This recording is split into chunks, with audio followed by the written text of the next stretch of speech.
দেখেন আরেকটা প্লেন আসতেছে, বড় একটা প্লেন।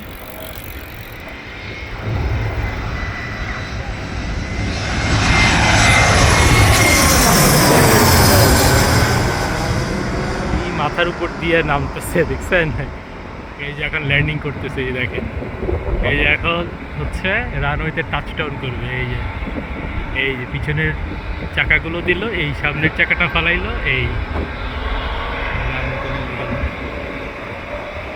এখন এটা ওই রানওয়ে ওই মাথায় যাবে, তারপর হচ্ছে আরেকটা প্লেন নামবে। রানওয়েটা ক্লিয়ার হবে, ক্লিন হবে, তারপরে ক্লিয়ার হওয়ার পরে আরেকটা আসবে। ওই যে এখন দেখছেন প্লেনটা ঘুরে যাচ্ছে, রানওয়েতে নেমে গেছে। এই যে এখন এদিক দিকে আরেকটা যেতেছে সাউথ ওয়েস্টের, এটা হচ্ছে ডানের দিকে চলে যাবে।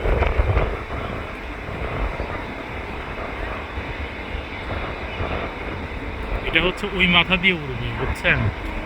একই দিক থেকে কিন্তু প্লেন ওঠানামা করে না, একদিক থেকে নামে আরেক দিক থেকে উঠে, বুঝতে পারছেন?